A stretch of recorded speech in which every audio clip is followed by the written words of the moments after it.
Are New York State Regents exams demonstrating a bias against Israel?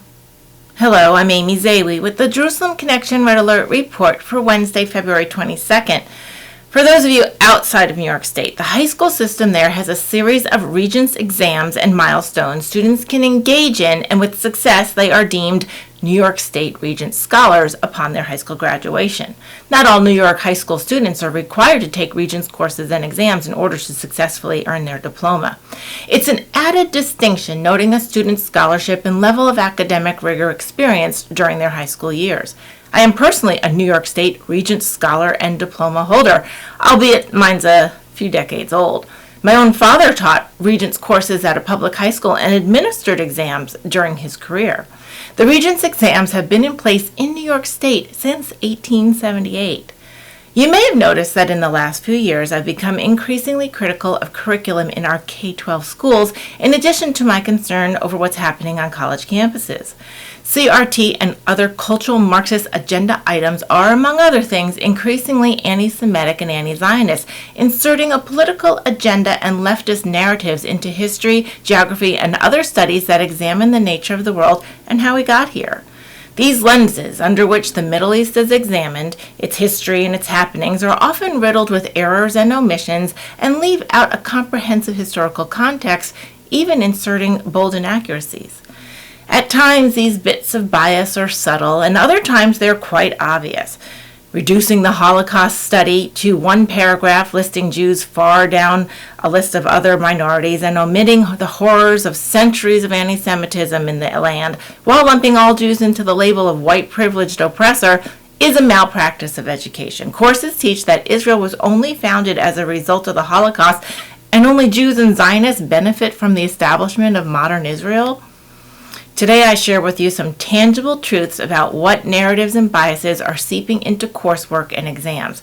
The New York Regents exams on geography, intended for 10th graders, included 2 questions this year that demand a biased view of the modern state of Israel and regional conflicts to get the right answers. The answers align with the narrative instead of an objective examination of the complexities in the Middle East. Quote, the questions promoted a revisionist narrative about the history of Israel and suggested Zionists and Jewish immigrants solely benefited from the territorial compromises, unquote. Thankfully, some New York State lawmakers, elected officials representing the very citizens to whom the Regents Board is accountable when it comes to educating and assessing their students, has identified the bias questions and took action. As reported in the forward, these questions were: which historical event most directly influenced the development of the 1947 plan shown on Map A?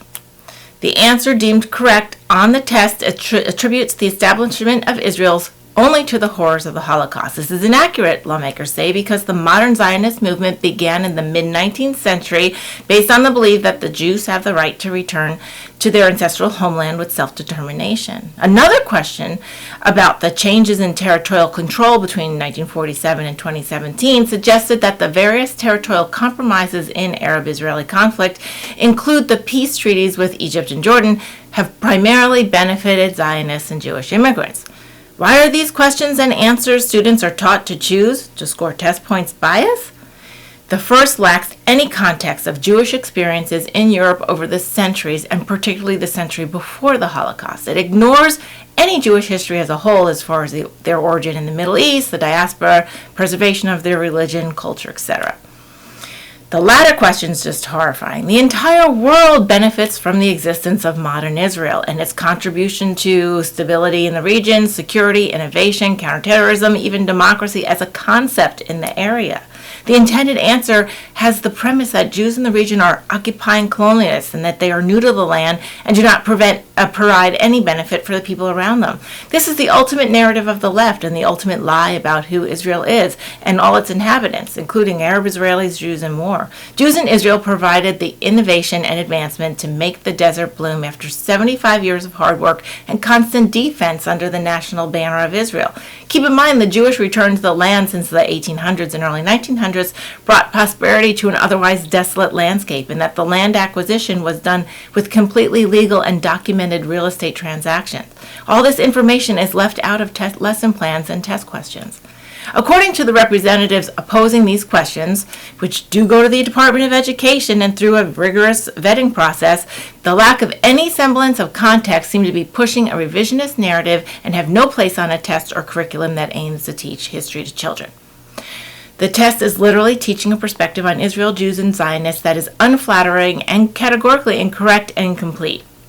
We all know that many a teacher will instruct students in such a way as to succeed on a test. This is called teaching to the test, and it is a phenomenon that's been around for decades. I taught middle school and high school social studies early in my career, and it is a bad way of teaching because it circumvents critical thinking and full examination of any topic, concept, or historical period. Can you imagine a young Jewish student taking this exam on January 26, 2023 and having to see those answers, choices, and having to choose one in order to get a point? The student has no place to write in a disclaimer that the question is offensive or incomplete. A similar incident happened in 2017 in New York, causing an uproar after the Regents exam included a political cartoon that depicted 3 fat-armed Israeli soldiers using an overturned table as a shield, and one of them saying, "I knew this peace table would come in handy someday."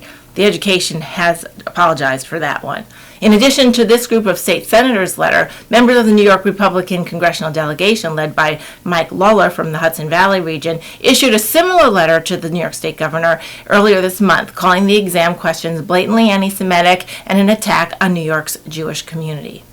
We are not all privy to the questions and assessment measures our public schools are using to bend students into a submissive form of thinking under the guise of labeling them successful on tests. We must dig for this information, and when it's uncovered, we must share it. We must pressure our own communities to know that the education of our young people is a grand responsibility, and it must be objective, thorough, intellectually honest, and pure. Private schools and homeschooling is gaining popularity among so many constituent groups. Let us pray for all the young students in our nation that they may be met with teaching and curricula that is seeking truth and understanding, and we need to be part of that process whenever possible. I am working with the Virginia Task Force to Combat Anti-Semitism, commissioned by Governor Youngkin and overseen by our Attorney General, Jason Mayeres. I also amplify the Virginia Department of Education's efforts to revise and vet all Virginia public school curriculum to expel anti-Semitism. Find out what's going on in your state and take action. Go to board meetings, attend them online, support representatives who take action, and voice your opposition to those who don't. During public review periods for policies, participate by reading the shared content and commenting carefully on what works well and what needs revision or removal. Democracy only works when an educated and honest constituency fully participates. So much blood has been spilled over the years to preserve our freedoms, but it is our responsibility to let it not fall from within. Shavua Tov, and have a great week.